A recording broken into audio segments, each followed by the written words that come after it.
Let's start doing question number 3 here. So here what is happening? Let me demonstrate. So we take a square of different material, put it in a dryer, and when it rotate, they are stick together, and he is using something to remove them, okay, make them separate. So how much force we have to measure? Okay, name a device that a student could use to measure a force. Okay, so we have to measure a force to pull the square apart. Okay, so need a device that student could use to measure a force. We can use Newton meter, a very common device. State the independent and dependent variable in this investigation. So what are my independent variable here? Independent variable here will be my material or squares. Material of the squares is my independent variable, squares. Dependent variable will be what experiment I'm going to do here. I'll take different material of squares, put it in a dryer, and they will stick together with a force, and I have to measure that force. So my dependent variable will be force, which I need to calculate. State the control variable in this investigation. What are my control variable in this investigation? There are many. Let's see what are my control variable in this investigation, which I need to control during this investigation. So see, rotate the cylinder at constant speed for 3 minutes. This is my control variable here. Okay, so what I'm controlling here, I am controlling the amount of dryer. I'm controlling the amount of squares here, that is 4. So I'm controlling the amount. I'm controlling the rotation of cylinder constant speed, so I'm controlling the speed of the cylinder. Okay, and I'm controlling the time of this dryer. So these are my control variable which I'm going to control. Okay, so let's just write the answer. It is of 1 mark, so we have to just write any of the above. So speed of rotation and time of rotation, that is given as 3 minutes. Yeah, so these things I'm going to control. Explain how the square of materials stick together. Use idea about electrostatic charge in your answer. Okay, let's just write the answer. Okay. When the material are rubbed or come in into contact with each other,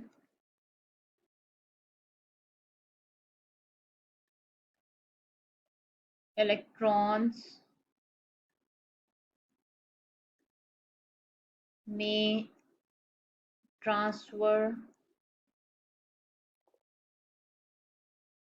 from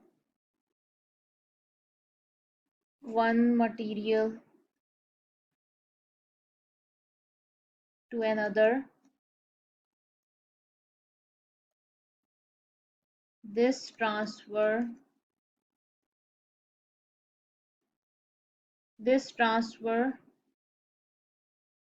causes one material to become positive positively charged losing electrons, and the other to become negatively charged.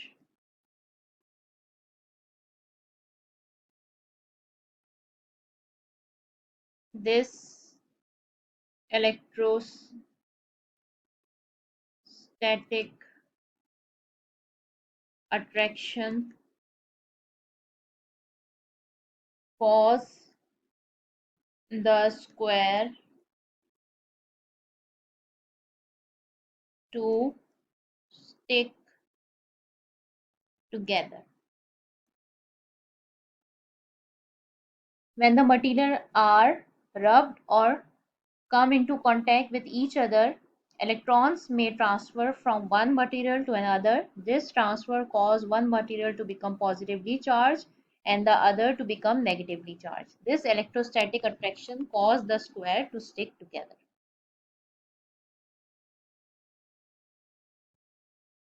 Okay, let's move to part C.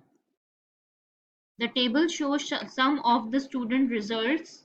Wool, polyester, acrylic. Explain what type of graph is the most appropriate to present the result from this investigation. Okay, let's write the answer. To present the results from this investigation, a bar chart can be used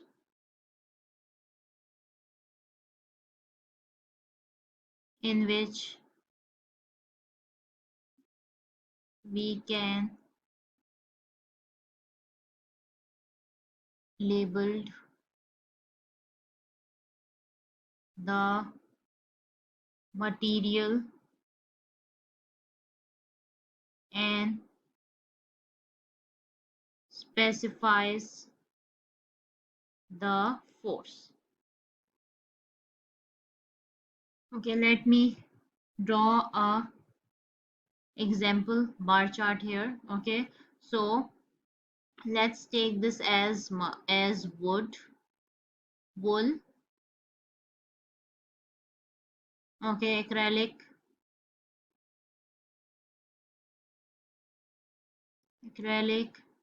this is wool and this is polyester. This is my force. Okay, so if you see, we can draw it as a bar chart.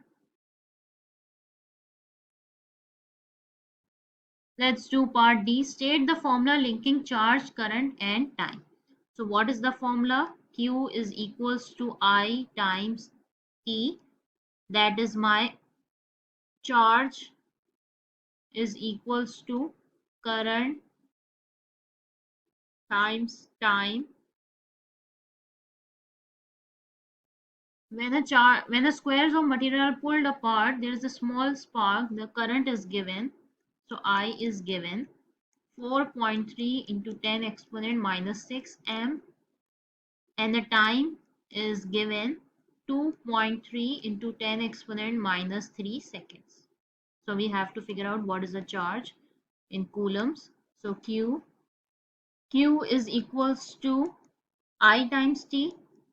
Yeah, so just substitute the value and get to the answer. 4.3 into 10 exponent minus 6 times 2.3 into 10 exponent minus 3. So I'll get 9.89 into 10 exponent minus 9 coulombs, or you can write it as 9.9 into 10 exponent minus 9 coulombs.